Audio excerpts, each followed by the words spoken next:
Nigerian Electricity Regulatory Commission, NERC, has increased sanctions against electricity meter unauthorized access, tampering and bypass offences within the country's power supply industry.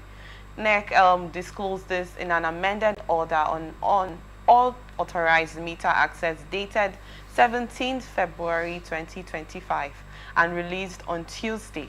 The order empowers electricity distribution companies to disconnect customers who tampered with their electricity meters without notice. Also, with the new order by NERC, unauthorized meter access offenders will now pay 100,000 naira and 200,000 for non-MD single-phase and three-phase respectively as an administrative charge up from 51,000 and 103,000 naira. This represents a 100% increase for reconnection administrative charges for electricity meter bypass offenders. In addition, meter bypass offenders will pay 10,000 and 50,000 naira for reconnection costs. This amendment aligns with the Electricity Act 2023 and the Customer Protection Regulations 2023, which allows distribution companies, DISCOs, to disconnect unauthorized connections without notice.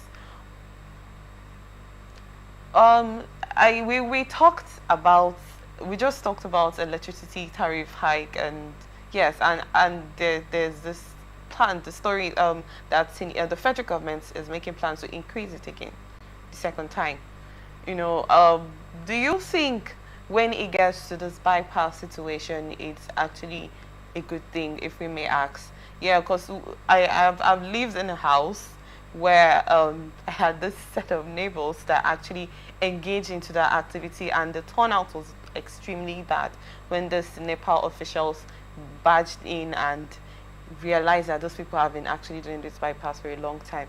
And this is an illegal connection, if you may ask me, because your meter will not be reading as it's supposed to. You pay small amounts of money or literally don't pay anything, but you keep getting power supply, if I'm not mistaken. So for NRC to come to increase sanctions against meter bypass, do you think it's a good one for them to do? I think what they aim to do is to make people to understand that criminality is wrong, to discourage criminality. Because what people do by bypassing that is a criminal act. Okay. It's wrong. Why should you do that? But you see, Nigerians, why most Nigerians get engaged, involved in some of those things is when they think that they are not benefiting anything from the government. So the little one they can do, they will just resort to self-help. So what they do by bypassing all these things is make I gain them from here. Them they carry them for this. You understand? They are packing the millions, our collective wealth. Only them are eating it there and all the same. So this particular one, cutting cords, trying to bypass meter, tampering on this thing so that it won't read well. You try to get, if you have one phase at night, you go and change hook to another this thing, unauthorized. As a legal practitioner, I'd love to ask you a question.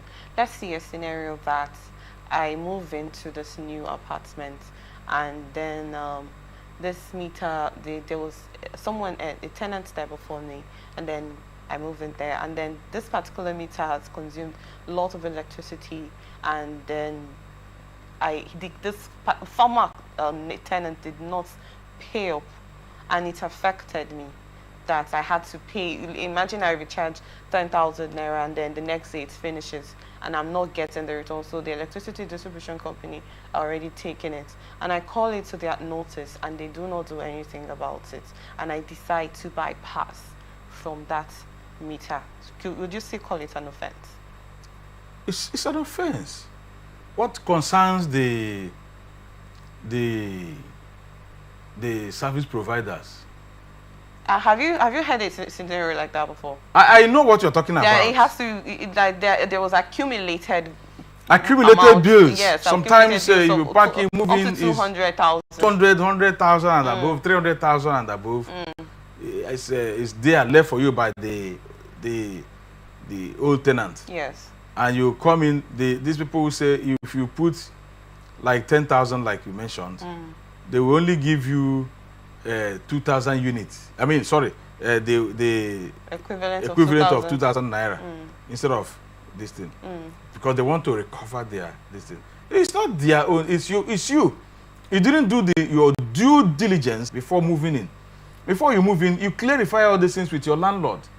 So how do you know? Because you move in and you do not have idea that... You should have, that's what I'm saying, doing a due diligence. You ask questions. Okay. I hope there is no encumbrances here.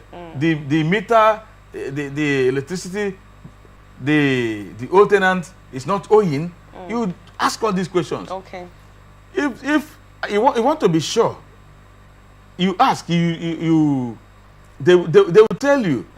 Your landlord should tell you, because he should know whether his tenants were owing or are owing. So how would the landlord know? Because you know how this meter works. It's an individual thing attached to each apartment. Okay. So if this particular tenant actually accumulated so much bills, how would the landlord actually know that this is what has been going on? I guess you know that your meter is registered in your landlord's name. Okay, yes.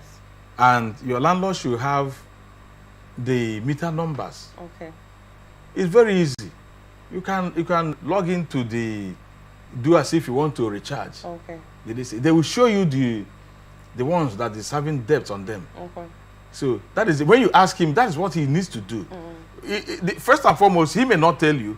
It's you who should do this due diligence. Okay. Find out the condition of where you want to move in.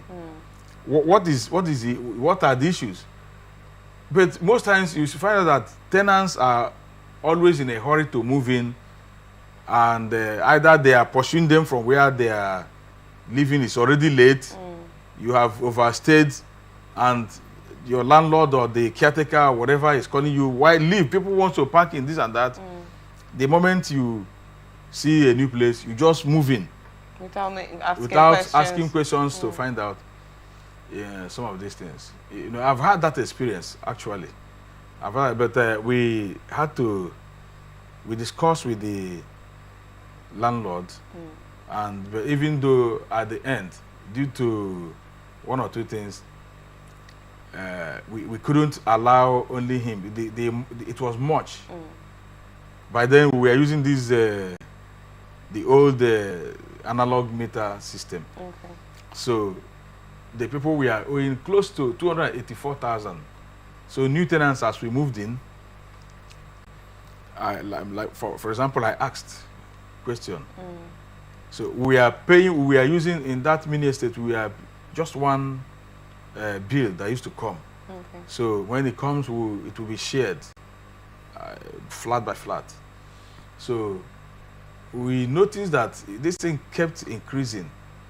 Instead of this month you pay 3,000, the next month you pay 5,000, the next month you pay 8,000. They were just graduating it like that. The next month you start paying, and you know the condition of electricity in Nigeria that you don't even get a value. You pay all these things you don't receive.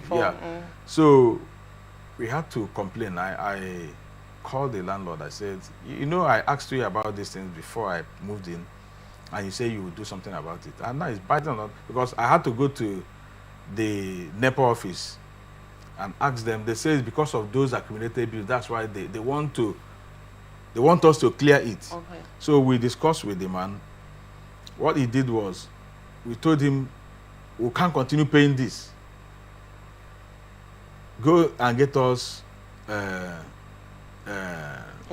this prepaid meter. Okay. So we agitated, he got it.